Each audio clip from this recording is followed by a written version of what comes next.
इसको तुम साइंस के द्वारा अध्यात्म को मनवाएगा तो मानेगा। तो मेरे पास जितने हमारे शास्त्र पुराण ग्रंथ हैं ये साइंस है। मैं साइंस के द्वारा इन वैज्ञानिकों को समझा सकता हूँ और रगड़ा सकता हूँ। रहेगा कोई वैज्ञानिक बताए तो सही मुझे। एक अमेरिका का चेला है, एक रूस का है, वो मेरे भक्त बने हुए हैं।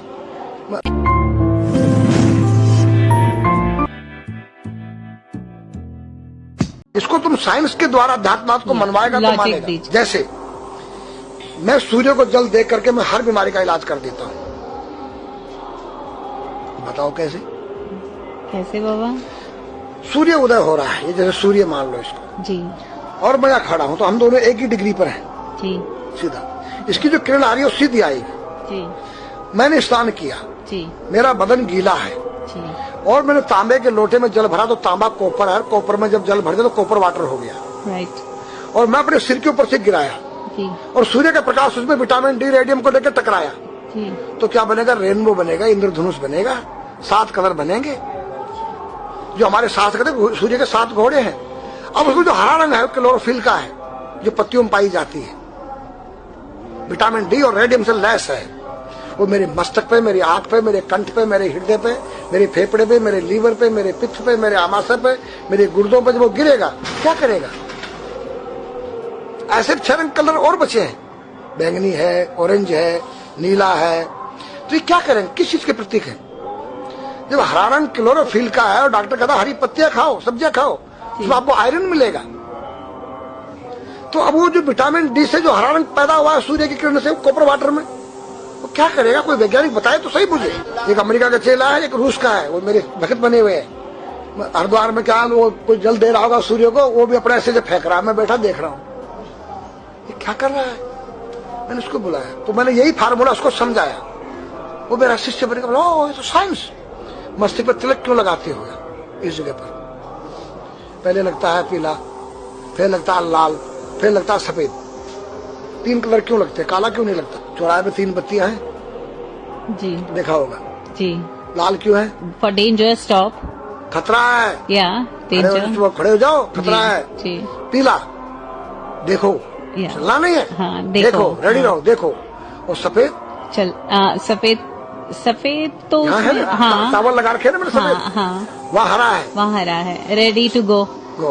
हरा गो है, सफेद अगर युद्ध हो रहा है, गोलियां चल रही है, सफेद झंडा लहरा दिया जाए, पीस, शांति का प्रतीक है। चावल ठंडा होता है और हमारी यहाँ पर सुषुम्ना नाम की नाड़ी है जी। लाल कलर है कि तुम इस योग सहयोग में आके तुम बैठ सकते हो कि नहीं? ये माहौल तुम्हारे योग्य है या नहीं? या जुआ चल रहा है, या शराब पी जा रही है, क्या तुम बैठ सकती हो? देखो पीला कलर है, देखो। आना नहीं, जाना नहीं, देखो। ओ खतरा है या ठीक नहीं है, चलो।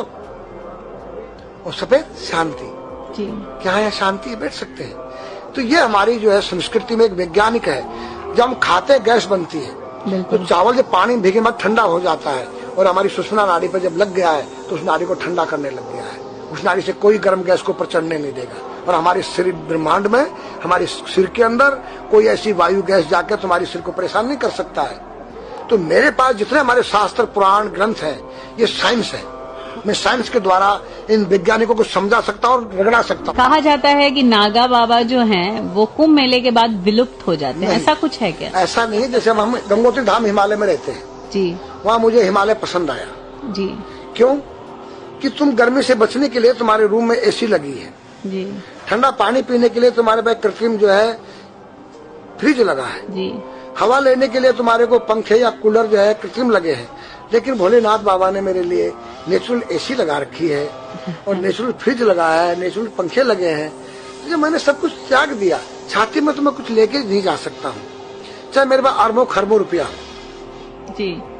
खाऊंगा मैं उतना ही जितनी मेरी पेट के अंदर भूख है। पढ़ना लिखना ये तो सहज चातुरी। काम धैन मन बस करन गगन चढ़न मुश्किल। काम धैन मतलब अपने वीर्य को कंट्रोल करना, अपने मन को कंट्रोल करना और अपने प्राण को ब्रह्मांड में यहाँ ले जाना। ये खोपड़ी क्या है? ब्रह्मांड है। इसको कहते हैं समाधि।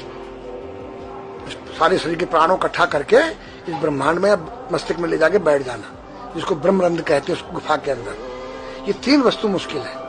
बाकी सब आसान है। अपरिग्रह मतलब उतना रखो जितना तुम्हें आवश्यकता है, अधिक मत रखो। अब तुम अष्टांग योग जो है पतंजलि लगा रहे हो और व्यापार बिजनेस चालू है, मेरी दूध को ले लो, टूथपेस्ट ले लो।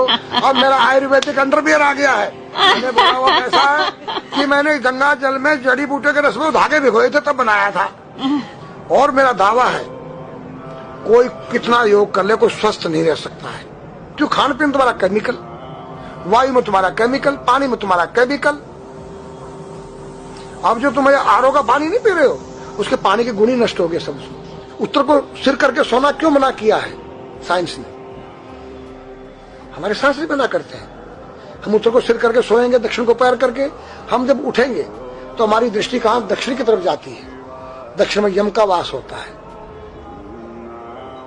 और जब दक्षिण को सिर करके सोएंगे तो हमारा मुंह उत्तर को जाएगा। उत्तर हिमालय है, भगवान शिव का कैलाश है। साइंस कहता है कि पृथ्वी के उत्तर ध्रुव दक्षिण ध्रुव है। पृथ्वी कैसी है पता है? तेरा सिर, सेम तेरा चेहरा 23.5 डिग्री के अंश पर है। ये थोड़ी सी चुटिया नाप लेना अपनी प्रकार लेकर के। तुम भी नाप लेना, तुम भी नाप लेना, मैं भी नाप लू चाहे। ये थोड़ी सी चुटिया 90 पर नहीं है, ऐसे तिरछी झुकी हुई है। ये चुटिया ये थोड़ी है, 66.5 डिग्री कोण बनाती है। तो ये जो चुंबकीय मैग्नेट पावर है उत्तर से नॉर्थ से साउथ तक, हम जब सिर उत्तर की तरफ करेंगे तो ये नॉर्थ है, वो नॉर्थ है। नॉर्थ को नॉर्थ धक्का मारेगा तो तुम्हारे दिमाग में, तुम्हारे हार्ट में डिस्प्रोजन होगा और बैलेंस बिगाड़ेगा। इसलिए साइंस में कहता है कि उत्तर की ओर सिर मत करो, और हमारे शास्त्र भी कहते हैं कि उधर मत करो, नहीं उधर दक्षिण की तरफ यम का वास है, उनकी तरफ दृष्टि पड़ती उठते ही। मतलब एक कहने का फर्क है, एक चीज एक ही है। आज हमारे पास योग की विद्या थी, वो गायब हो चुकी है। अब तो जो थोड़ा सा कोई एक चूहा था, वो दुकान में गया, उसको एक हल्दी कंकर मिल गया, बोला हम पंसारी हो गया है। हल्दी मिल जाने से पंसारी बन गया। जो पीटी स्कूल में कभी किया होगा आप लोगों ने, पढ़ा होगा स्कूल में, उसी को योग कह रहे हैं। योग क्या है? भगवान कृष्ण के पास था, उज्जैन गए थे संदीपनी ऋषि के पास सीखने के लिए। एक ही समय में 16,808 रावणों के साथ बात कर रहे हैं, अलग अलग रूप। योग से अनेक रूप बन सकते हैं। योग हनुमान जी के पास था। जब लंका में घुसे हैं तो मच्छर का रूप बनाया उन्होंने, मत्स्य के समान रूप धर कर, मच्छर के समान। जब सीता के पास गए छोटे से बनकर, तो पूछा क्या तेरे जैसे ही है सब? कि हाँ। फिर तो लंका पे विजय पाना असंभव है। तो हनुमान ने पहाड़ का जैसा रूप दिखाया, हिमालय जैसा। सर्जविन करना, अपने प्राण को निकाल के मुर्दे में डाल देना, उसको प्रकाया प्रवेश कहते हैं। जो आज है ही नहीं, लुप्त हो गई। जो जानता उसने किसी को बताता। जय हिंद दोस्तों, जैसा कि आपको बाबा जी ने बताया कि हिंदू धर्म में हर एक रीति रिवाज साइंटिफिक रूप से बहुत ज्यादा सोच समझ के बनाया गया और उसके बहुत ज्यादा फायदे हैं। लेकिन आज के समय में कोई भी इस चीज को फॉलो नहीं करता अच्छे से, जिसके वजह से लोग परेशान रहते हैं। बाबा जी ने हर रोग का हल बताया कि हर रोग का हल सिर्फ हम वेदों से कर सकते हैं, लेकिन आज के समय में कोई भी इस चीज को काफी अच्छे से नहीं मानता। आपको बता देंगे बाबा जी ने वैज्ञानिकों को भी चैलेंज किया। अगर आपको ये वीडियो अच्छा लगा हो तो प्लीज चैनल को सब्सक्राइब जरूर करें।